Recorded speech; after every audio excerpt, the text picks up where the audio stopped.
자, 우리 하나님 말씀 요한계시록 1장 4절부터 8절까지 함께 공독하겠습니다.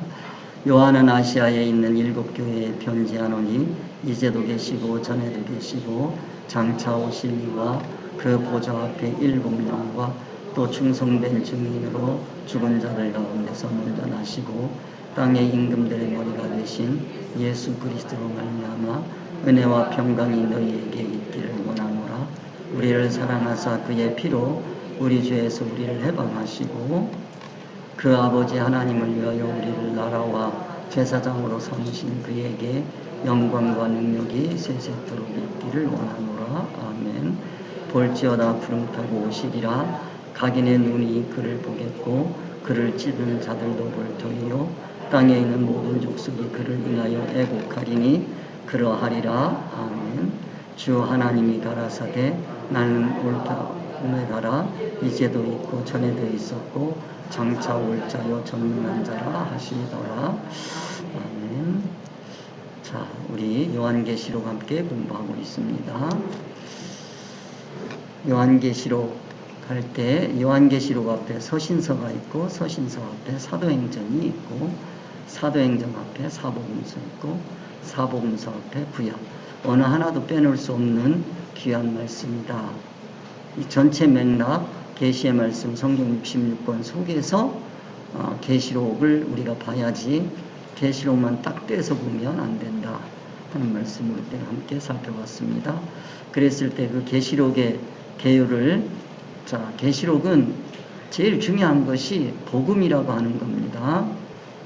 복음이다 하는 걸 우리가 꼭 기억을 하시고, 그 다음에 1장은 예수 그리스도의 계시 되어 있습니다. 지금 우리가 1장 공부하고 있죠. 그 다음에 이 머릿말이 되겠고 2장과 3장은 과거에 해당하는 겁니다. 성도, 사도 요한이 본 7별과 7촛대에 관한 말씀을 우리가 함께 생각해 볼 것이고요. 그 다음에 이 과거를 보려면 현재 내가 어디에서 보고 있느냐가 중요한 겁니다. 우리가 항상 신앙을 얘기할 때 현재 내가 어느 기준에서 나의 과거를 보고 나의 미래를 보느냐 하는 것이 중요하다 하는 말씀을 드렸어요. 여전히 옛날에 변화되지 않은 죄성이 가득 찬 그 모습 그대로 과거를 보고 그거를 가지고 미래를 본다고 한다면 기독교의 발전은 없습니다. 그건 죄성입니다. 죄성의 연속이지요. 그래서 우리는 하늘에서 하늘 복음을 가지고 하나님의 의사성을 가지고 나의 과거를 보고 그리고 현재 나를 평가해보고 내가 회개가 되어 있는가 안 되어 있는가 철저하게 반성하고 그걸 바라보고 그 변화된 걸 가지고 하나님의 계획 속에서 나의 미래를 설계할 수 있는 그와 같은 신앙이 되어야 된다. 그게 이제 균형 잡힌 역사관이다. 기독교 역사관이다 하는 말씀을 드렸어요. 그래서 현재 4절에서 5절 천국에 올라가서 천국의 그 하나님의 의사성을 다 보는 거예요. 그걸 가지고 과거를 보고 미래를 보는 겁니다. 그 다음에 미래 6장에서 22절까지입니다. 여기에 중요한 것은 7인 7나팔 7 그 대접, 이것에 대해서 우리가 생각해 볼 것입니다. 그래서 중요한 것이 7인 7나팔 7 대접, 그 다음에 어서 오시옵소서 하는 영접, 그와 같은 것으로 되어 있다 하는 말씀을 드렸어요. 그래서 계시는 보고 기록 목적 생각해 봤습니다. 고난받는 성도들을 위로하고 소망을 주시는 말씀이다. 천국에 대한 확신을 주시는 말씀이다. 장소는 유배지다. 반모섬이다. 우리는 어떤 면에서 신앙생활 한다는 건 반모섬에 가 있는 거예요. 외로운 거예요. 신앙생활은 상당히 외롭습니다. 그 다음에 기록 연대는 도미티안 황제 때 95, 96년 사이 박해의 최절정에서 주어진 거다. 종말에 대한 예언이다. 환희의 창, 그 종말에 대한 예언을 하면서 얼마나 그 이 사도 요한이 환희에 차 있는지 기쁨에 차 있는지 하는 걸 우리가 느낄 수 있었으면 좋겠다. 그러니까 요한계시록을 쓰면서 두려움에 떨었거나 그게 아니에요. 이 복음은 꼭 전해줘야 되겠다는 거예요. 그런 환희, 기쁨. 그러니까 우리 안에서 이 요한계시록에 이 정신이 들어오면 이 복음을 전하지 않고는 견딜 수가 없는 거죠. 그거를 우리가 느낄 수 있어야 되겠습니다. 일곱 교회의 편지하는 예수 그리스도의 재림에 대해서 확실히 하고 예수 그리스도 재림을 우리가 준비하게 하고 그 다음에 믿음에 굳게 서서 인내하게 하시는 거예요. 이게 굉장히 중요한 겁니다. 우리 한국의 역사도 그렇고, 근데 한국의 역사는 일제 36년 그거밖에 거의 없거든요. 그런데 이스라엘은요, 2000년이라고. 근데 그들이 정신을 잃지 않았어. 그러니까 표면적으로라도 하나님의 말씀을 붙들고 있기 때문에 지금도 그 나라가 존속하고 있는 거예요. 저는 참 이 우리나라가요, 밑으로 와요. 참, 어제도 내가 동영상을 뭐 하나 보다가 서양교회, 내가 돌아봤어요. 근데 그 서양교회가 그렇게 심각한 거. 우리 한국도 마찬가지예요. 교회당 지으려고 했으면 안 돼요. 절대로. 왜 그거를 운영할 수가 없어가지고 지금 매각하고 있어요. 얼마나 심각한지 몰라요. 그걸 우리가 생각하면서 이게 우리가 이 기독교 신앙을 지켜간다는 게 만만하고 쉬운 일이 절대 아닙니다. 일제 36년을 지나면서요, 다 견디다 많은 분들이 독립의지를 가지고 철저하게 독립운동을 하던 사람들이 다 넘어가요. 왜 넘어갔겠어요? 그분들이 하는 얘기가 일본이 망할 줄 몰랐다는 거예요. 그 어떤 분은 그렇게 얘기하는 거예요. 아니, 그렇게 참 한국의 지도자로서 그렇게 사신 분이 어떻게 그럴 수가 있냐 그랬더니 나 일본이 이렇게 망할 줄 몰랐다. 내가 망할 줄 알았으면 내가 이렇게 했겠냐? 내 사랑하는 제자들을 어떻게든지 이런 환경 속에서라도 살게 해주려니 이 방법밖에 없다고 나는 생각했다. 그러나니 해방이 됐다. 나를 종로 내거리에 갔다가 끌어다가 돌로 쳐 죽여라. 그랬던 거예요. 그러니까 그런 분은 훌륭한 분이죠. 대부분이 뭐라고 얘기하냐면 시대가 어쩔 수 없었어 하고 얼버무려 버리는 거예요. 그런 사람은요, 회개하지 않는 사람이고, 회개하지 않는 사람은요, 다시 그지 또 할 사람이에요. 우리가 독일과 일본을 비교해보면 독일 사람들은요, 내가 그런 거 아니잖아. 그러면 돼요, 총리들이. 그런데 그 총리들이 이스라엘 박해받던 사람들 묘소에 갈 때마다 그 앞에서 무릎을 꿇고 참배를 해요. 무슨 얘기입니까? 잘못했다는 거예요. 그 얘기는 뭡니까? 다시는 이런 짓 안 하겠다는 거예요. 일본은 뭡니까? 우리가 뭐 잘못했냐는 거예요. 그 시대가 그럴 수밖에 없는 건데 뭐 잘못했냐는 거예요. 그러면 그 사람들은 그런 환경이 되면 그 짓 또 하는 거예요. 이게 무서운 겁니다. 기독교인들은 우리가 어쩔 수 없이 넘어지는 수가 많이 있어요. 안 넘어진다고 누가 장담하겠어요.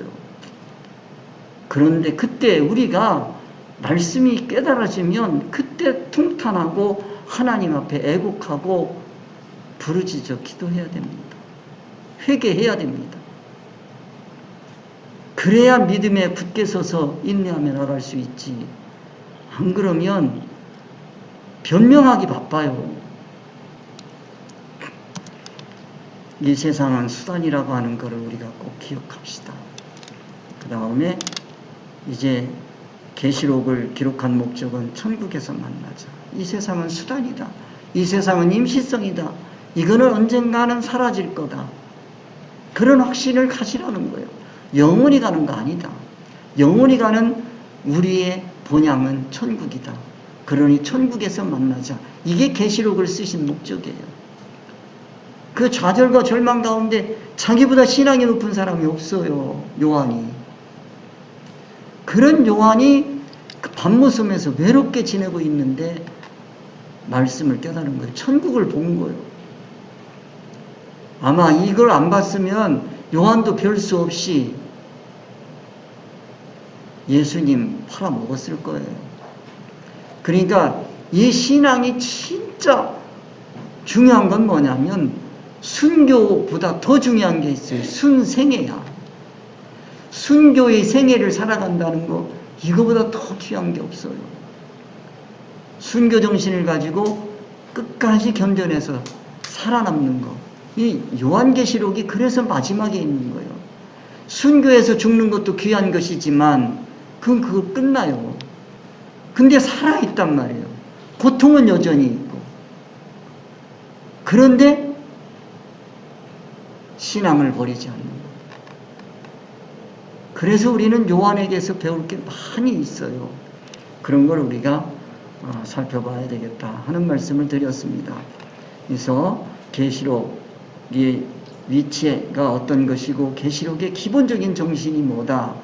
요한이 이 요한계시록을 기록할 수밖에 없는 그 사랑, 자기가 본 천국, 이거에 대해서 우리가 철저하게 느껴야 되겠다. 이것만 느끼면 요한계시록 가지고 그렇게 엄한 짓 안 해요. 그래서 예수 그리스도의 계시, 계시록 1장 1절, 예수 그리스도의 계시라, 계시라는 말씀을 꼭 기억하자는 말씀을 드렸어요. 이는 하나님이 그에게 주사 반드시 속히 될 일을 반드시 속히 되는 겁니다. 이거는 우리 신앙에서 꼭 나타날 일이에요.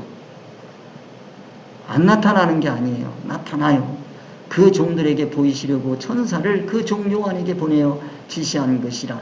이 천사를 그 종에게 보냈다라고 하는 얘기, 천사는요, 이 하나님과 의사 단일이 되어 있는 육을 입은 어떤 존재예요. 이 땅에 나타난 거예요. 그러면 요한보다도 그 당시에 더 신앙이 높은 사람이 없을 텐데 요한에게 메시지를 전해주는 존재가 있다는 거예요. 이 요한의 위대성입니다. 이게 자기보다 높을 사람이 없는데 다 자기 밑에 있는 사람인데, 근데 그 사람이 나에게 해주는 얘기가 그게 바로 뭐냐면 천국 복음의 메시지라는 거예요. 그걸 인정하는 거예요. 이게 교회의 지도자가 되고 나면요, 자칫 잘못하면 아무 소리도 안 들어요. 아무 말도 안 들어요. 자기가 제일 옳아요. 이 교회 지도자가 가는 길이 그래서 어려운 거예요. 저는 그래서 이거를 평신도 때부터 내가 깨달았기 때문에 제가 목사 안수를 받고 저를 지도해 주신 교수님을 모시고 왔어요.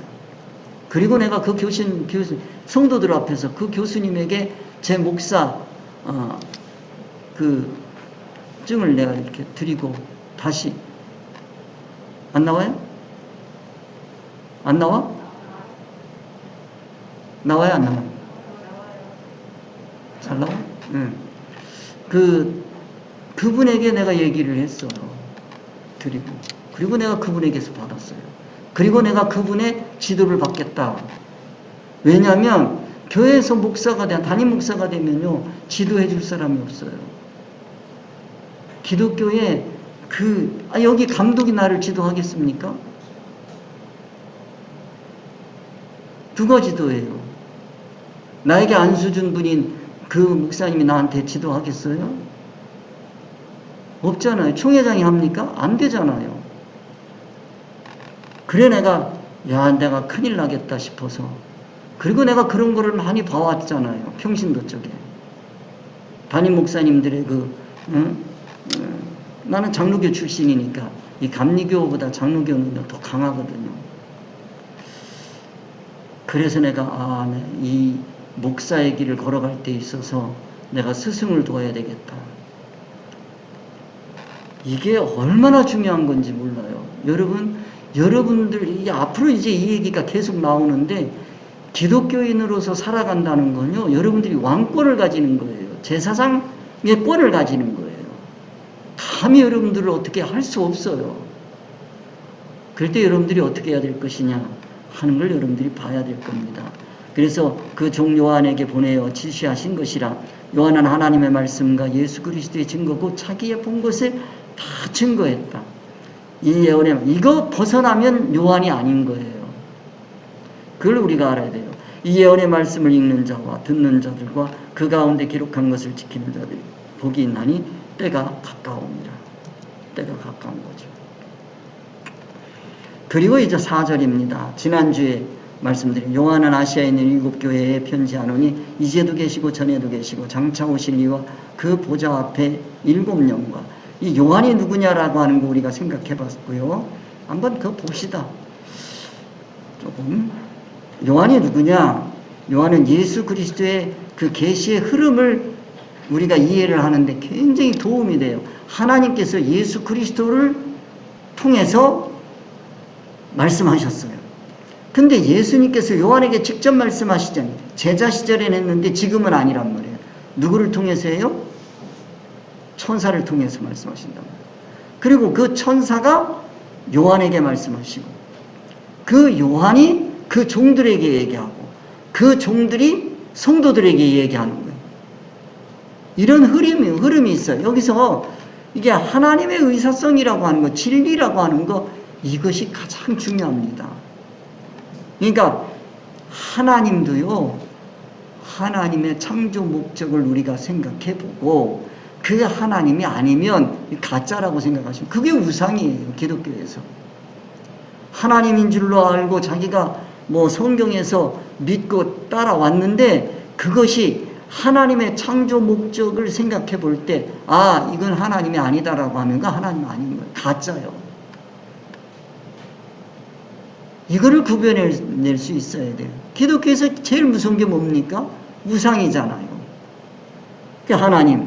그 다음에 그 하나님께서 예수 그리스도에게, 예수 그리스도, 하나님이 우리가 이 신관이 바로 되어 있어야 돼요.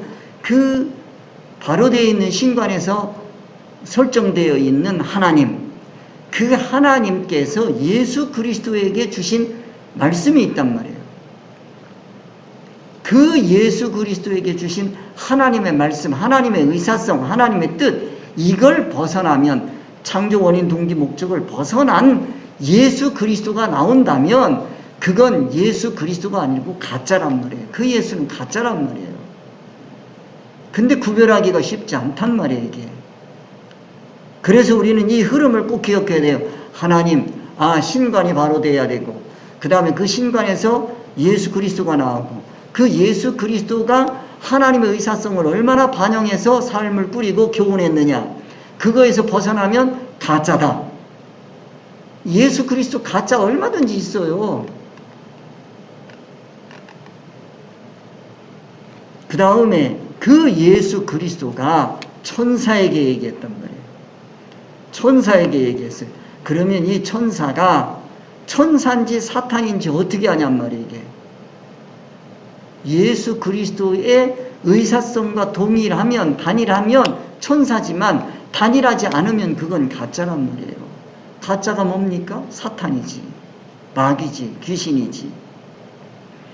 그 천사가 요한에게 얘기해줘요. 그러면 이 요한이 그걸 받아요. 이 하나님의 흘러가는 의사성이 있어요. 진리 이치가 있어요.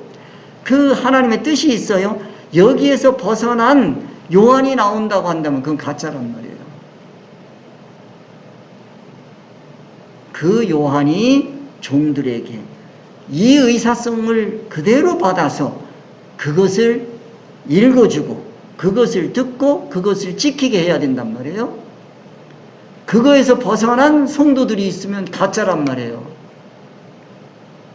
요한계시록이라고 하는 게 중요한 게, 이런 그 신앙의 계대가 흘러가는 흐름이 있단 말이에요. 이 흐름에서 벗어나면 흐름에서 벗어나면 이건 가짜다. 누가 가짜다 아니다가 중요한 게 아니란 말이에요. 어떤 신앙 성질이면 가짜가 되는구나. 거기에 내가 들어갈 수 있다는 거예요. 그래서 우리는 늘 조심해야 돼요. 신앙생활이라고 하는 거는 그렇게 단순한 게 아니에요. 왜? 너무 거짓이 많으니까. 그래서 하나님의 의사성과 진리에서 벗어난 건 다 가짜다. 이 흐름에서 벗어난 건 다 가짜다. 이거를 확실하게 해주시기 바랍니다. 그래서 그 하나님 하면 이 신간에서 제일 중요한 거는 인격이란 말이에요. 하나님의 인격. 그 인격에서 이치가 나오지요. 그걸 진리, 변하지 않는다라고 해서 진리라고 우리는 이야기를 합니다. 자, 요 정도만 또 얘기하고 또 기회 되는 대로 말씀을 드리겠어요.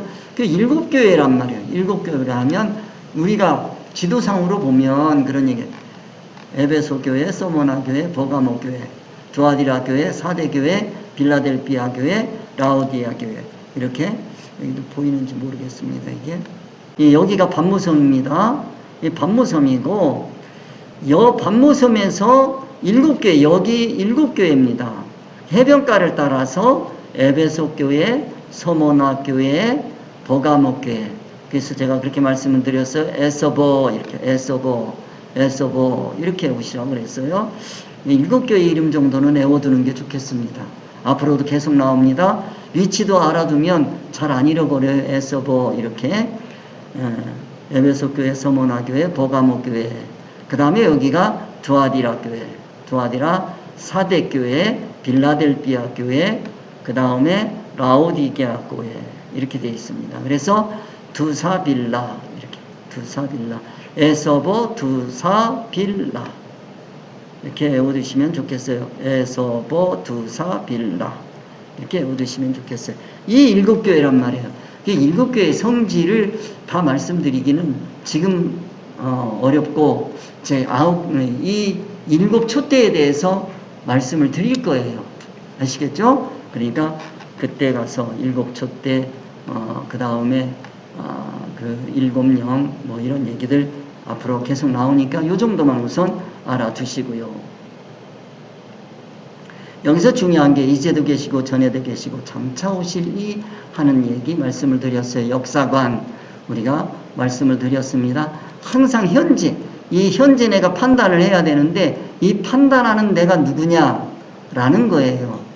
이거는 우리는 내가 판단할 때 천국성으로 늘 판단해야 돼요. 천국성을 놓고 과거를 바라보고 회개할 줄 알아야 돼요. 그리고 이걸 가지고 이제 회개한 내가 미래를 설계할 수 있다 하는 말씀을 드렸어요. 이렇게 지금도 있고 예전에도 있었고 장차 오실 그리스도 그분 이런 얘기가 되는 거예요. 이걸 우리가 늘 보시면서 이 판단 기준이 어떻게 가 있느냐 하는 거 아까 말씀드렸습니다. 회개라고 하는 건 판단 기준이 있어야 회개가 되는 거죠. 판단 기준이 없으면 회개가 안 된다 하는 것도 여러분들이 아셔야 되겠어요. 그래서 여기 5절 또 충성된 증인으로 죽은 자들 가운데서 먼저 나시고 땅의 임금들이 머리가 되신 예수 그리스도로 말미암아 은혜와 평강이 너희에게 있기를 원하노라. 우리를 사랑하사 그의 피로 우리 죄에서 우리를 해방하시고 그랬어요. 여기 중요한 건 충성된 증인. 충성되다는 건 뭐냐? 의사 단일에서 오는 순종이다 하는 말씀을 드렸어요. 충성 그러면 하나님과 의사 단일이 되어서 그걸로 활동이 나오면 그걸 순종이라고 한다. 그것이 충성이다. 지금 세상 사람들이 얘기하는 그 충성 얘기하는 게 아니다 하는 말씀을 드렸어요. 죽은 자들 가운데서 먼저 나시고 죽었다라는 게 무슨 뜻이냐 하는 거 말씀드렸습니다. 영이 죽는 게 있고 그 다음에 혼이 죽는 게 있고 그 다음에 몸이 죽는 게 있다라는 말씀을 드렸어요. 그러면 우리는 죽었다라고 할 때 뭐냐라고 하는 거예요. 신앙활동이 죽어있는 그런 얘기입니다. 신앙활동이 죽어있는 유대인들을 두고 얘기하는 겁니다. 이게 참 안타까운 거죠. 구원활동이 일어나지 않는 신앙활동이 죽어있는 사람들, 이 사람들을 우리가 기억해야 된다. 그들에게서 먼저 나시고 생명활동을 하신 거죠. 임금들의 머리가 되신 임금들, 그러면 이건 뭐예요? 통치권, 세상 통치권, 임시 세상 이치로 통치하는 사람들, 우리가 그랬거든요. 우리가 내가 지금까지 살아올 때 다 선택한 임시 세상 이치로 선택하고 그걸로 내 삶을 꾸려가고 그러지 않았습니까? 그게 세상 임금이에요. 내가 세상 임금이거든요. 그러던 내가 예수 그리스도를 영접함으로 말미암아 진리 교훈으로 변화된 거죠. 그래서 우리는 진리 교훈을 받아서 진리 이치로 세상 이치를 쓰는 거예요. 그래서 임금들의 머리가 되신 예수 그리스도, 그렇게 표현한다고 말씀을 드렸어요. 결과는 뭐냐? 은혜와 평강이, 그런 얘기예요. 은혜와 평강 하는 말씀을 지난주에 드렸습니다.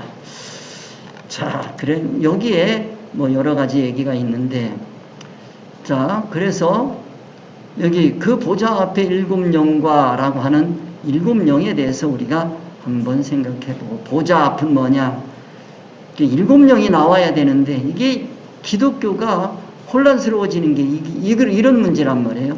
보좌 앞에서 나오지 않은 일곱 영이 얼마든지, 영들이 얼마든지 있어요. 보좌 앞에서 영들이 나와야 돼요. 그건 일곱이다 하는 말씀을 드렸어요.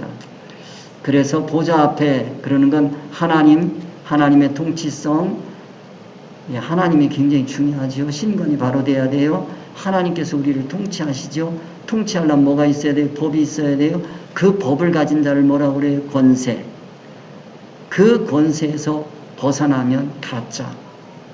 이 보좌에서 나오지 않은 건 다 가짜예요. 그러면 일곱 영이라고 하는 거는 각양이란 말이에요. 세상에 나타날 때는 각양으로 나타난단 말이에요. 완전수이지만 다양성이란 말이에요. 그런데 그 영이란 말이에요. 영은 누구와? 하나님과 의사 단위를 얘기하는 거다 하는 말씀을 드렸어요. 여기서 벗어나면 이 영은 가짜입니다. 이게 무서운 거예요. 그런 말씀 지난주에 드렸습니다. 그래서 자, 5절, 또 충성된 증인으로 죽은 자들 가운데서 먼저 나시고 땅의 임금들의 머리가 되신 은혜와 평강이, 은혜와 평강에 대해서 우리가 지난주에 함께 생각을 해봤습니다. 그래서 자, 충성되다는 거 뭐다? 의사 단일, 순종, 말씀이 육신이 되신 삶, 이런 거 얘기하는 거다. 증인 보고 들은 거, 예수 그리스도께서 보고 들은 거, 하나님과 함께 하시면서 그런 얘기입니다. 천국과 하나님의 의사성을 얘기하는 거다. 그걸 이 땅에서 사신 거예요. 그 다음에 죽은 자들 가운데서 육생명, 정신생명, 사상, 영 말씀드렸습니다. 먼저 나시고, 자, 먼저 났다는 신앙생명이 주고 사망활동을 하는 사람들 가운데서 생명의 삶을 시작하신 예수님. 유대교라고 하는 그런 그 신앙 집단에서 예수님이 나올 수밖에 없는 걸 여러분이 아셔야 돼요. 그걸 얘기하는 겁니다.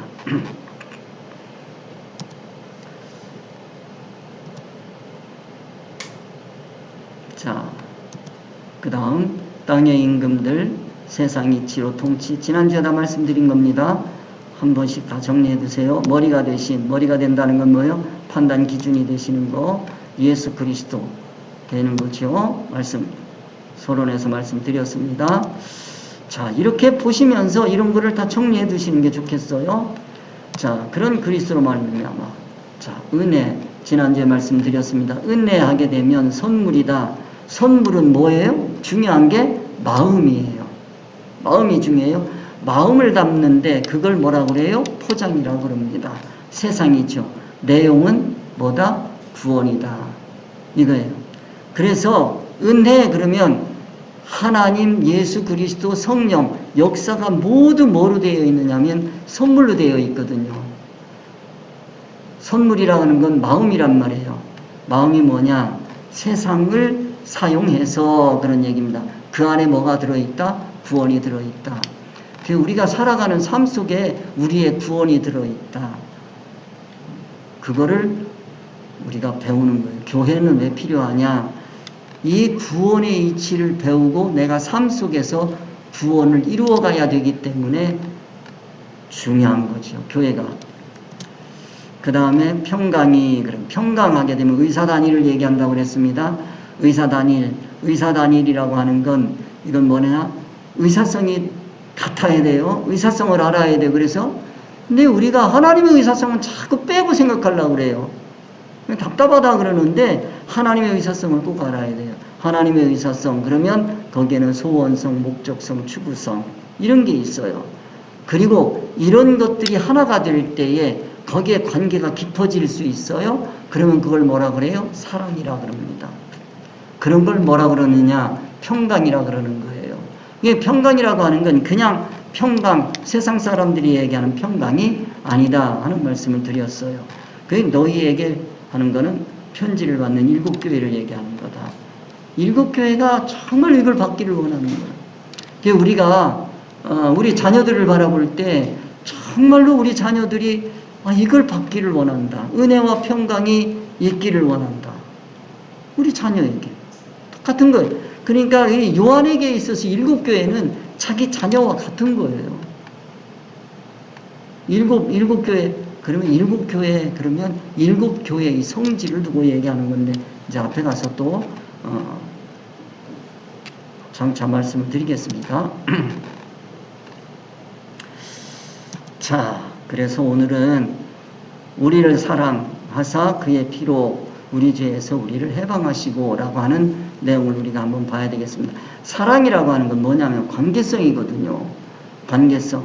이 관계성 그럴 때 영적인 관계성도 있고 육적인 관계성도 있어요. 세상 사람들은 영적인 관계성은 전혀 모르지요. 그러나 우리는 사랑 그럴 때 교회에서 사랑을 맺어갈 때 육적인 이거는 수단이고요. 진짜 중요한 건 뭐냐? 영적인 관계성이 깊어지는 거예요. 그러니까 영적으로 서로 통하는 사람들 이게 진짜 중요한 거지요. 그 사랑하사 우리를 사랑할 수밖에 없는 것 영이 통하는 거예요. 영이 통하는 거예요. 그러니까 하나님의 온전한 인격으로 자란 만큼 우리를 사랑하고 내가 하나님을 사랑할 수 있는 관계로 들어갈 수가 있는 거죠. 그의 피로 그런 얘기입니다. 그의 피 그러면 피 그럴 때 이게 자꾸 우리가 그 빨간 피만 자꾸 생각하는데 그 액체 피만 생각하는데 그게 아니에요. 피 그러면 우리가 먼저 생각해야 돼요. 이건 생명이다 라고 하는 걸 먼저 생각하죠. 피 중요한 건 뭐예요? 생명이야. 우리가 피가 나면 왜 그거를 두려워하나요? 피를 흘리면 우리는 죽을 수밖에 없단 말이에요. 죽을 테니까.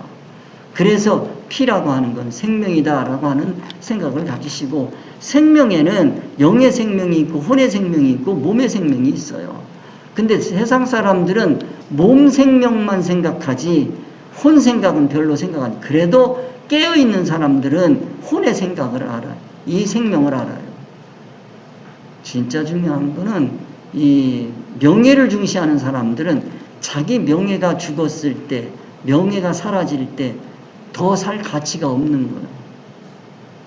돈이 최고인 사람은 돈이 얼마 전에도 자식을 안고 바닷속에 뛰어들었다는 얘기를 들었는데 근데 내가 보기엔 살만한 사람 같으던데 근데 죽을 수밖에 없어. 왜? 자기가 가지고 있는 돈 그만큼 자기가 원하는 돈 그만큼이 사라졌어. 그 사람은 돈이 생명이야. 더 살 가치가 없는 거야. 그걸 우리가 생각해 봐야 돼. 명예를 제일 중시하는 사람에게 명예가 사라졌어요. 살 가치가 없어요. 그걸 명예살인이라고 합니다. 그걸 뺏는 거를. 이 세상도 그렇게 되어 있어요. 우리 기독교인에게서의 생명은 뭐냐면 신앙이란 말이에요. 나에게서 신앙을 뺏어가면 나는 죽은 거란 말이에요.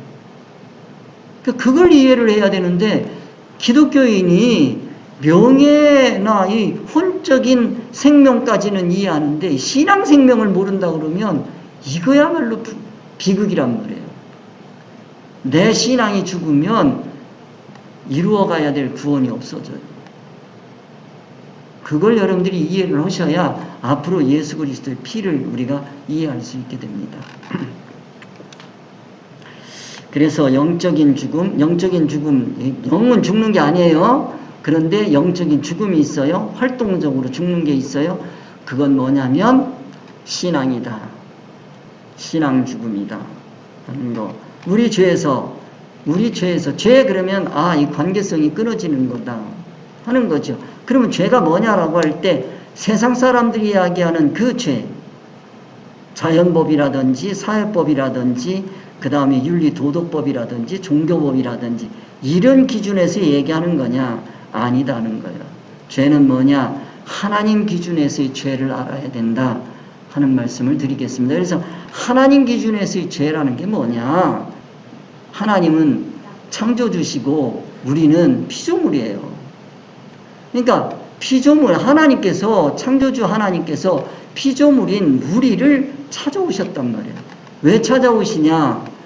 하나님의 온전한 성품에 참여시키려고. 그걸 구원이라고 한단 말이에요. 이게 굉장히 중요한 거죠.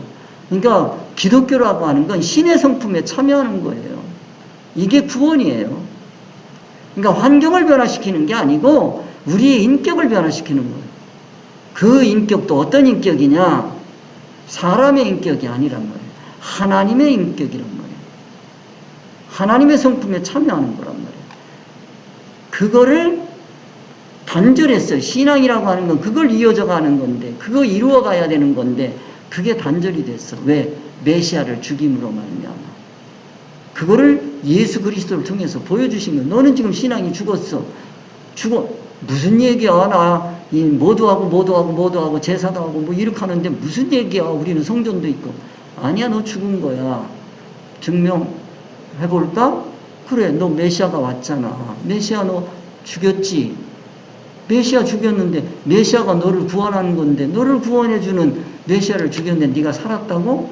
죽은 거잖아. 그 얘기예요, 이게. 예수 십자가의 사건이라는 게 그런 거란 말이에요. 우리가 구원이 중단됐다는 것을 보여주는 사건이란 말이에요. 그래서 하나님이라고 하는 그 하나님과 우리 인간이 하나님의 창조 목적을 향하여 걸어가야 되는데 그거를 중단시키는 거, 이게 죄다라고 하는 걸 우리가 알아야 되겠습니다. 그래서 우리를 해방하시고 이 죄에 매여 있는 우리를 해방시켜 주는 거예요. 해방이라고 하는 거는 자유로운 활동이란 말이에요. 자, 우리가 세상 사람들은 자유로운 활동을 하고 있어요. 자유를 찾아서 부르짖어요. 당신이 얘기하고 있는 그 자유는 그거는 사망 자유다. 사망 활동이다. 그래서 이 진리가 너희를 자유케 하리라고 하는 이 말씀이 중요한 거예요. 진리 말씀을 가지고 우리가 활동을 하면 참 자유, 생명의 활동을 할 수가 있어요. 생명 활동을 할 수가 있어요. 진리 없이 우리가 자유롭게 누릴 수 있어요. 세상 이치를 많이 알고 있는 사람들이 얼마나 자유롭습니까? 자기 마음대로 할 수 있지. 근데 그건 사망활동이란 말이에요. 기독교 입장에서는. 그런 걸 여러분들이 이해하셨으면 좋겠다. 그래서 우리를 사랑하사 그의 피로 우리 죄에서 우리를 해방하시고 라고 하는 걸 여러분들이 이해하셨으면 좋겠다 하는 말씀을 드리겠습니다. 그 다음에 이제 우리 오늘 한 절만 더 하겠습니다. 그 아버지 하나님을 위하여 우리를 나라와 제사장으로 삼으신 그에게 영광과 능력이 세세토록 있기를 원하노라. 아멘.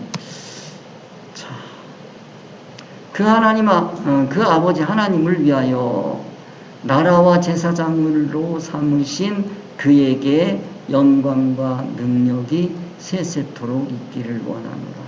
그러니까 예수님께서 가지고 계신 그 영광과 그 능력이 세세토록 있어야 된다고 하는데 그게 무슨 뜻이냐, 이걸 한번 살펴보도록 하겠습니다. 그래서 이렇게 보면 그 아버지 하나님을 위하여 아버지라고 그랬단 말이에요. 아버지라고 하는 거는 친밀한 인격적인 사랑의 관계를 얘기할 때 아버지라고 그런다. 이 짐승들은요, 크기까지 어려서라도 누구를 아냐면 짐승들 엄마는 알아요. 근데 아버지를 몰라요. 짐승은 아버지를 모르게 돼 있어요. 그런데 이 사람은 자기하고 아무 관계가 없는 것 같아. 근데 자기 생명의 근원인 아버지를 알아. 이게 사람이에요. 그래서 인간이 인간다워지는 거가 뭐냐면 이 부계사회라고 하는 게 이게 엄청난 거예요. 부계사회. 자기하고 아무 관계가 없다고 여겨지는 그 아버지를 알아보는 거예요. 인간은 알아보는 거예요. 그러니까 자기하고 아무 상관이 없다고 하는 이 아버지, 하나님이란 말이야. 하나님, 창조주 하나님이란 말이야. 그 창조주 하나님을 자기의 아버지로 인식한다는 게 이게 사람만이 가질 수 있는 거예요. 사람만이라고 하는 거는 거듭난 사람이 사람인 거예요. 새로운 피조물이 된 사람. 그게 사람인 거예요. 그러니까 영이 없는 사람 있죠. 예수 안 믿는 사람들은 영이 없잖아요. 그러면 영이 없으면 우리 기독교 입장에서는 짐승 같도다 그러는 거예요. 어쩔 수가 없잖아요. 그게 영이 있다라는 게 그렇게 중요한 거예요. 그 영이 있는 사람은 하나님을 아버지로 인식하는 거예요. 하나님 하면 창조주란 말이에요. 전지전능하신 분이에요. 전지전능하신 그분을 좋아하는 건 세상 사람들이 다 좋아해요. 세상 사람들이 다 좋아한다니까. 전지전능? 아니 선한강에서 비는 사람들도 전지전능하신 이에요. 신이란 말이에요. 그런데 그분과 내가 어떤 관계냐? 아버지라는 거예요. 이 기독교예요, 이게. 예, 여러분들이 기독교인이라고 하는 것이 이게 얼마나 고차원적인 건지, 이거는 초월이란 말이에요. 인간의 생각을 벗어나 있단 말이에요. 그래, 이거를 예수 그리스도만이 우리에게 교훈하시고 가르쳐 주시고 인도해 줄 수 있는 길이라고 하는 걸 여러분이 아셔야 돼요. 그리고 이제 위하여라고 얘기했는데 이거는 하나님 전지전능하신 그 창조주 하나님이 우리를 만세전에 택하시고 그리고 창조하신 그 창조의 목적인 구원을 위해서라는 겁니다. 이게 빠지면 안 돼요. 그러니까 이 창조 목적이 빠진 하나님 아버지의 전지전능성만 가지려고 하면 흉물이 되는 거예요. 아주 흉물이죠. 자, 그 다음에 구원이라고 하는 걸 우리가 기억해야 된다. 피조물인 인간이 창조주 하나님의 온전한 성품에 참여하는 것이 구원이다 라고 하는 거 여러분들 꼭 기억해 두시고요. 그 다음에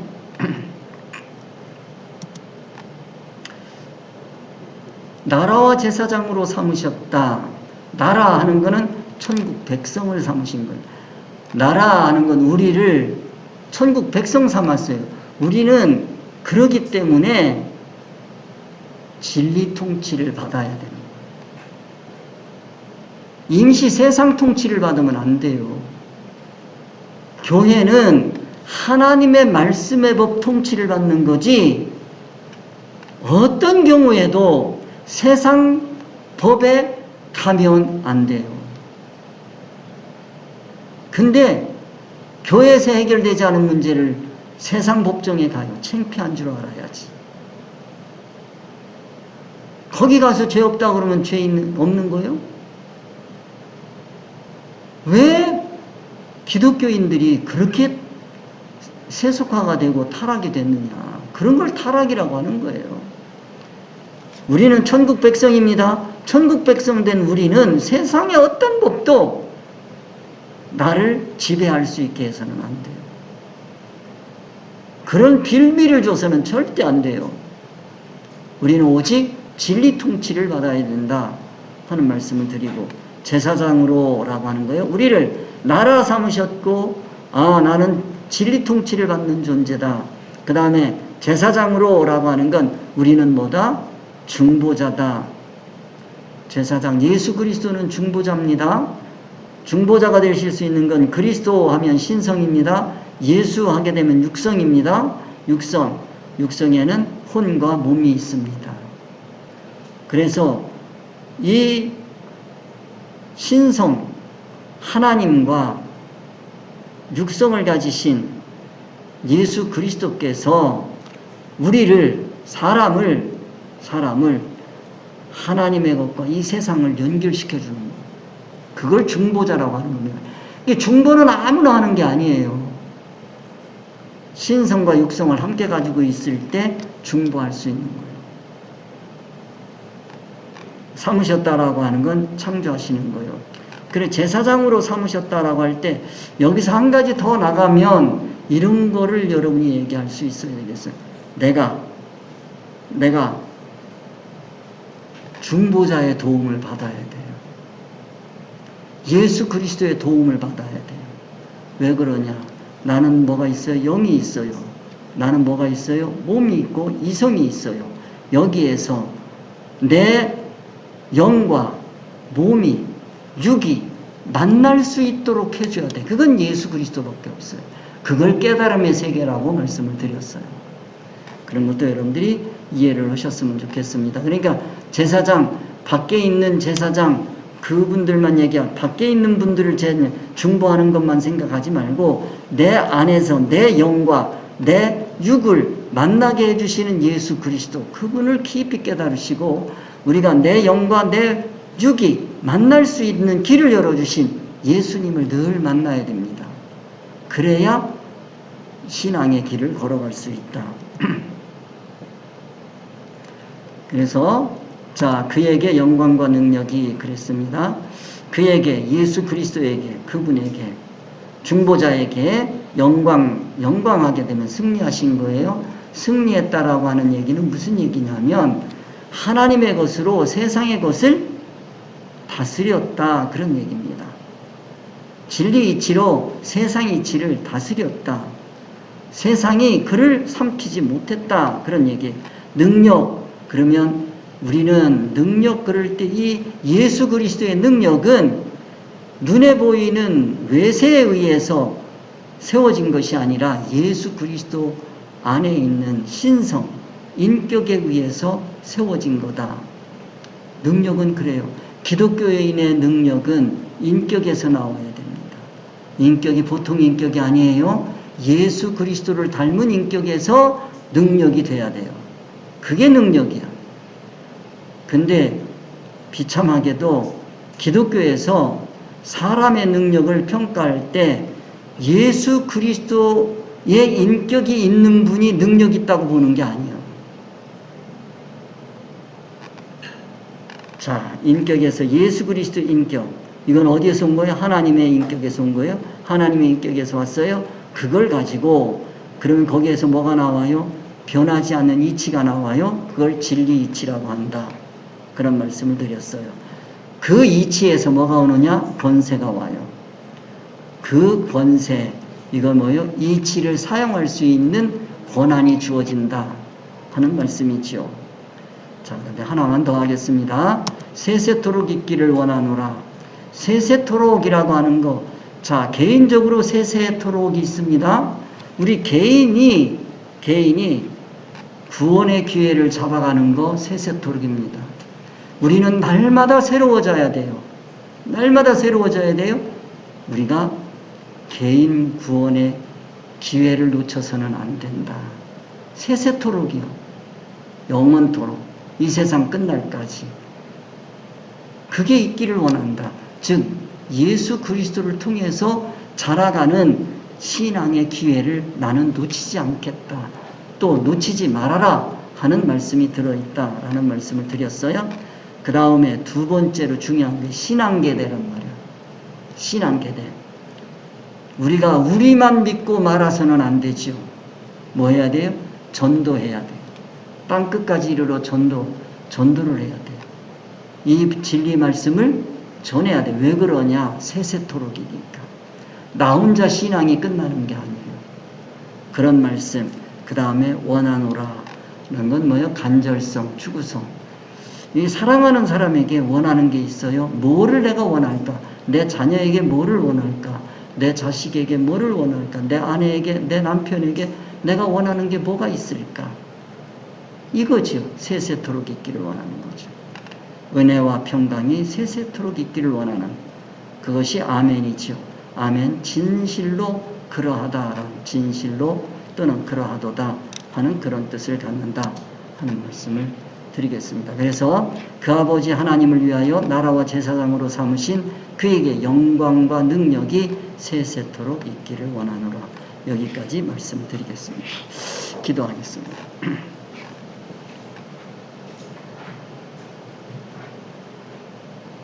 우리에게 주님의 영광과 능력이 세세토록 있기를 원하시는 계시의 말씀을 전해주시고 우리가 그 말씀으로 인해서 하나님을 향하여 끊임없이 걸어갈 수 있고 낙담하지 않고 걸어갈 수 있는 그런 길을 열어주시니 참 감사합니다. 오늘 깨달은 말씀이 우리의 신앙을 한층 더 높은 차원으로 끌어올릴 수 있는 그런 말씀이 되게 복나려 주옵소서. 모든 말씀 우리 주 예수 이름 받들어 기도드립니다. 아멘.